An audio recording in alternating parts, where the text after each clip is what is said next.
So this month marks the 60th year since Doctor Who premiered on TV all the way back in the days before color was invented. For those of you who don't know, it's about this time-traveling alien called the Doctor, except they're not actually a doctor, who frequently uses a cool tool called a sonic screwdriver that doesn't seem to do anything an actual screwdriver does, and they zip around in space and time in a telephone booth, except it's not actually a telephone booth. It's bizarre and astoundingly unhinged. By unhinged, I mean to say, Doctor Who does whatever the heck it wants. For better and for worse. That's why I want to talk about it, because it's a TV show that gives itself permission to reinvent itself all the time. In a world of seemingly endless Spider-Man reboots, Star Wars sequels, and 90s revivals, Doctor Who is unique in that it constantly tries different things and has been around longer than anything else because of it. I wish more TV could be like it, but how exactly is Doctor Who so unhinged? What does this show do that's allowed it to stick around longer than some of its own actors? Without further ado, let's dig in. First things first. This show can be funny as hell. It's even funny when they actually go to hell. Wait a minute, let me... Oh! Yes! An episode that exemplifies this is Deep Breath, which kicks off the show's 8th series. That's the term they use instead of seasons in Britain, because the only weather they know is rain. The story is set in Victorian London. Ah yes, Victorian London. Such a quaint time in history. Men with bowler hats, horse-drawn carriages, dinosaurs in the Thames River. I wanted to start off with this episode because it actually features a pretty important aspect of the show. It goes like this. Since the Doctor is an alien, he's got this little thing he can do called regenerate when he's about to die. This process completely changes his appearance so that he's essentially a different person going forward. Kinda like Sonic the Hedgehog. It's what's allowed a dozen plus actors to take on the role over the past 6 decades. A good thing too, otherwise William Hartnell, who played the first Doctor, would be like 115 now. Deep Breath introduces us to the 12th Doctor, portrayed by Scottish actor Peter Capaldi. He's recently gone through one of these regenerations, and because of it, he acts like your fun Uncle Ed who just snarfed down 6.5 strawberry Pop-Tarts and then snorted crack cocaine.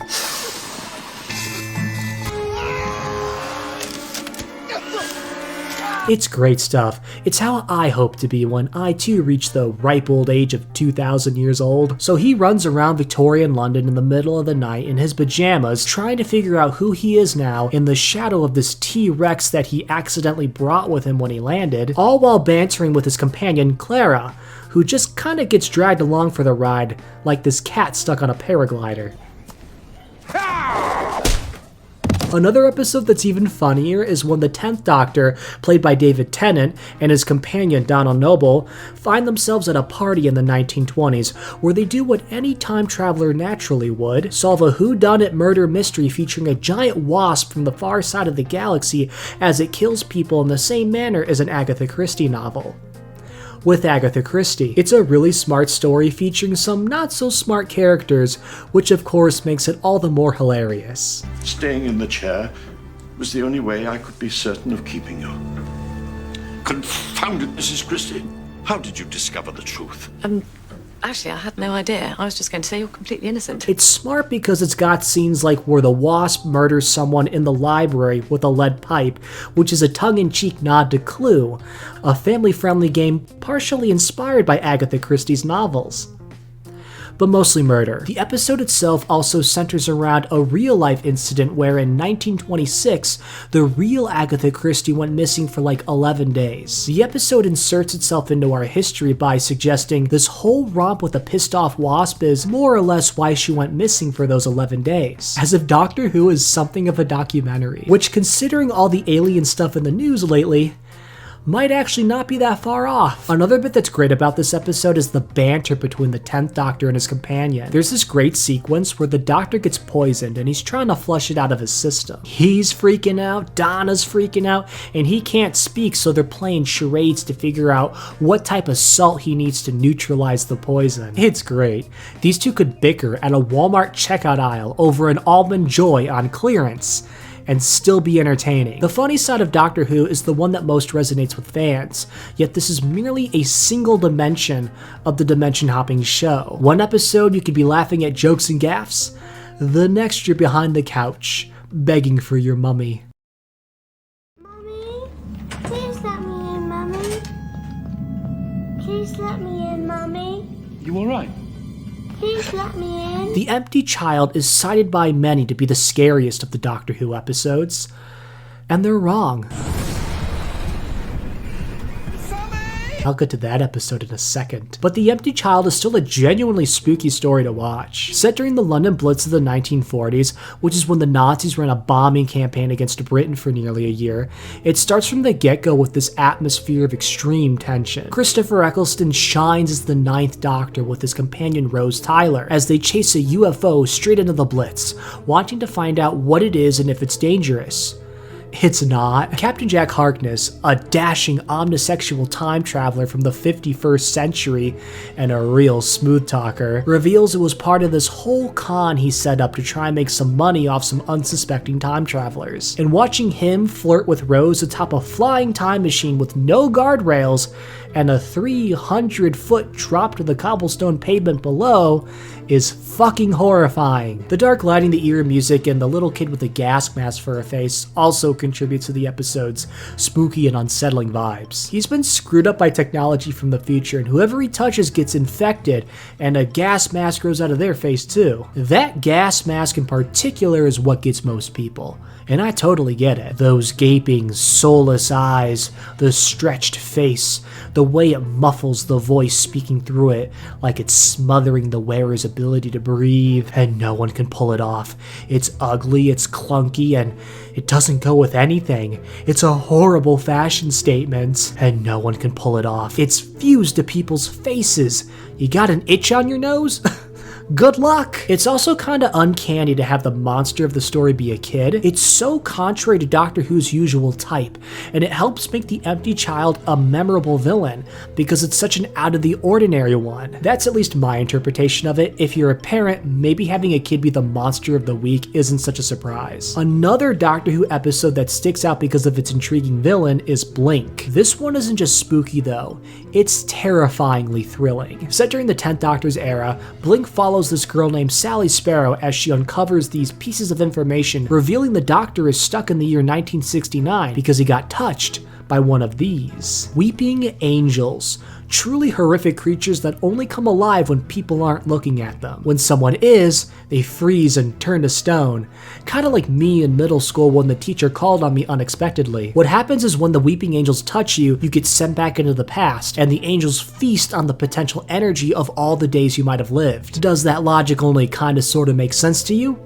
Well, that's most of the show. People assume that time is a strict progression of cause to effect, but actually, from a non-linear, non-subjective viewpoint, it's more like a big ball of wibbly-wobbly, timey-wimey stuff. It's part of the charm. The whole concept of not being able to look away from or even blink at something with such a scary design is freaking genius. It's like the one thing you want to do when scared. The notion of having your whole future ripped away in an instant and getting stuck in the past with no way of getting back except the old-fashioned way is really scary. What if you end up in some time before air conditioning was invented? Or color. And I can't not mention the suggestion the episode makes at the very end, that every concrete statue you see in public has the potential to be a weeping angel, showing the series of shots of different statues from all over the world, meaning this 200-pound cement Shrek statue that mysteriously went missing may not have disappeared because someone took it. Now, while Doctor Who does have a profound talent for striking intense fear into the imagination through great storytelling and memorable villains, it can also miss the mark sometimes. Sometimes by a lot. Ghostlight is the only episode of classic Doctor Who that I'll be talking about in this video. I know it's a little bit of an oddball, but I've seen it top so many people's lists, I couldn't ignore it. There seems to be a real passion for this one in the community. Now, to clarify, by classic, I mean an episode from the seasons of the show before the 2005 revival. There are many iconic and enjoyable episodes from that era. This just isn't one of them. And that's great. At least for me, it's just as much fun to hate on the absurd episodes as it is to gush over the stellar ones. Ghostlight features the 7th Doctor, portrayed by Sylvester McCoy, and his companion, Ace. The plot of the episode, as I understand it, is that the two find themselves exploring an old 19th century mansion that just so happens to have a crashed alien ship underneath it. And that's not the most unbelievable part of this premise. These two just appear in a room, start walking around, and no one really seems to care. It's like they know they're in an episode of the show and they gotta let the Doctor do his thing. Now, the crashed ship under the house has an alien. I know. Big surprise, right? And this alien being, this extraterrestrial from another civilization that could be named anything, is called Light. Light has a special job. He catalogs species, makes lists of them. It's what he was doing on Earth all those thousands of years ago before his ship crashed. At least I think it crashed, it's kind of unclear. But there's a problem. Since then, everything's changed. All the species of the world have evolved. At least most of them. Humans are pretty debatable. But now his entire catalog is like useless. Yeah, this advanced alien being who is thousands of years ahead of us is apparently just learning what evolution is. Like a gamer who's pissed because he didn't save his Pokemon Diamond file after he caught them all and completed the Pokedex, Light descends into a rage. It's then that he comes up with a solution. Destroy all life so he doesn't have to do any more work. Which includes himself? That's what I think the plot of this episode is. Couldn't really tell, since the lighting and audio are skirting the edge of zero. You know, the things you used to see and understand what's happening. I know I'm not alone in this. Ghostlight is regarded rather infamously as the episode that's impossible to follow. Apparently not even the cast knew what was going on. It seems there was a whole other episode planned, but then it got cut and the story got condensed. So it makes sense why I'm struggling to make sense of things. Now, episodes like these aren't limited to just the classic era of Doctor Who. Oh no, allow me to introduce you to an even worse story. Kill the Moon, where the moon is revealed to be a fucking egg. I'll tell you why this is stupid. Because it's impossible. Earlier I said that Doctor Who's loose logic was part of the charm, and that's still true when you're dealing with like fantastical stuff. But when you're working with established scientific concepts and choose to ignore them, you stop being sci-fi. You're just straight up fantasy. How mass works, the fact we know the moon isn't hollow, the fact you wouldn't need wings to fly in space because space has no air. The episode looks at this knowledge people have spent lifetimes trying to understand and goes, nah. So basically the plot of the episode is that in the year 2049, the moon is about to hatch. All the extra mass from the creature that's growing inside the moon is wreaking havoc on Earth because the increased gravity is causing tidal wave forces that are wiping out cities. The tides will be so high that they will drown whole cities. The tides will be so high that they will drown whole cities. And people's big idea is to send astronauts up to the moon with nukes to blow it up, because having chunks of the moon flying towards the Earth's surface is a lot less catastrophic than those tidal waves along the coastlines. There's a bit where one of the astronauts is asked to prime the nukes, and he asks, that won't set them off, right? Because he's not really familiar with the tech, and he doesn't want to accidentally annihilate himself and everyone else in the blast. And he's made fun of for this. They call him stupid. How dare you be a little nervous when dealing with weapons of mass destruction? My favorite part of the episode is when the Doctor decides to abandon everyone just as the egg's about to hatch. They're not sure if the hatchling will destroy Earth when it does, so they're debating on whether or not to use the nukes, which would kill them in the process. And the Doctor's all like, I'm sorry, Clara, I can't help you. Well, of course you can help. The Earth is my home, the moon's not my moon. Sorry. what? You're the Doctor! You help people! And not only does he leave, he leaves Clara and this girl, Courtney, who aren't even native to the time, to make this critical, historic decision. They don't belong there any more than he does! The only qualified woman is this lady and the human race in 2049, both of whom want to blow up the moon and the creature inside it. Except they don't, because Clara decides not to at the last second. The people of the time, the ones who have to live with this decision, get completely completely ignored. It's episodes like these that live on in fan discussions and become memorable for all the wrong reasons. Remember though, the show's lasted 60 years, and that's because when Doctor Who gets it right, boy does it get it right.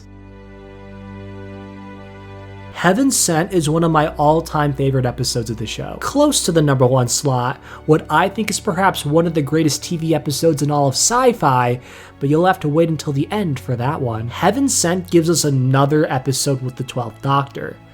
Literally, just the 12th Doctor. He carries the entire story. There's a lot of backstory with this episode, but to keep things simple, I'll just say that he's stuck in a castle. There's no obvious way out, it's just a castle in the middle of an ocean, and other than the Veil creature, a being with horribly dry skin, I think this place would make a beautiful vacation destination. The plot of the story is simple. The Doctor's trying to fight his way out, but it's that simplicity, that process of discovering new elements of the castle with the Doctor and learning more about him as he makes confessions to the Veil creature, because that's the only way to stop it, that's so compelling. Just as you're learning about this mysterious setting, you're also learning more about what's honestly a mysterious character, which is a weird thing to say. You would think that after 60 years of being on TV, we'd know everything about this dude. But when the Doctor was first introduced in 63, he was already an old man. He had a whole lifetime in that incarnation before beginning his adventures. He could have had a failed career as a hand model for all we know. Now, over the course of the episode, it's revealed the Doctor is trapped in some sort of time loop. Every time he dies, a new version is created, and that version discovers the castle in the same way the previous one did. And each chips away at this giant diamond wall that ends up being the exit the only way he can, by slamming his fist into it. There's this great montage of him punching the wall over thousands, millions, even billions of years. It's masterfully done, and as he gets further into the wall, he has more time to say stuff before the Veil creature gives him the hug of death. In the end, you're getting entire sentences strung together by multiple versions of him over the eons, until eventually he finally breaks out. But this isn't even the epitome of what the show can be. No. Doctor Who, at its absolute bleeding edge, is when it does something no other show can: draw from and pay tribute to its massive history. At once. 10 years ago, for the 50th anniversary, this is exactly what happened. In a single TV special, we got a story that had literally every Doctor in it coming together in the heat of a war to rewrite the show's mythology. The whole premise of the special episode is bonkers but brilliant. The War Doctor, a new, never-before-seen incarnation portrayed by the late, great John Hurt, is revealed, and he finds a weapon that's so powerful it's alive. He wants to use it to end this giant war between his people and these space trash cans. Before he's able to, the weapon throws him into the future so that he can see the consequences of his actions. Long story short, multiple Doctors start meeting up with each other. They make fun of each other's clothes, their mannerisms, the way they talk. The Doctor essentially bullies himself for an hour, and it's a total treat to watch, because it's all the same person, which is a bit of a mindfuck if you think about it. The Doctor experiences the events of this 50th anniversary special 13 different times. That is a bit weird that no one remembers anything. Just like it's weird how when communicating with his alien people, the Doctor writes in standard English. And if all this art is sealed off from the public because the Queen deemed it too dangerous for public consumption, why is there a fez there? But who cares? Look, it's the 10th and the 11th Doctor in the same scene, breathing the same air. It's practically electric. Also, we even get a brief cameo of Peter Capaldi's 12th Doctor before his first episode playing the character. It's quick, but just enough to show off those gorgeous Scottish eyebrows. The episode's not without its drama though, especially since the question that hangs in the air is, should the Doctor activate the weapon and destroy his own people? He'd save the universe from this giant war but lose his home in the process. The parts where the various Doctors argue about this situation and getting different perspectives on the choice from different times in the Doctor's life is also really interesting to watch. It's an inner monologue, except it's not not. The story is also so great because it's got a bit of everything that makes the show so unhinged rolled up into one episode. Everything from hilarious banter to scary questions to absurd plot points to battle scenes that are so awesome that they'll give you goosebumps. And that's Doctor Who for you. Thanks for watching. If there's one thing you take away from this video, let it be this. Next time you see a crazed old man yelling at some young kids to get inside a telephone booth with them on the street corner, don't hesitate to jump in with them yourself. You could be in for the experience of a lifetime.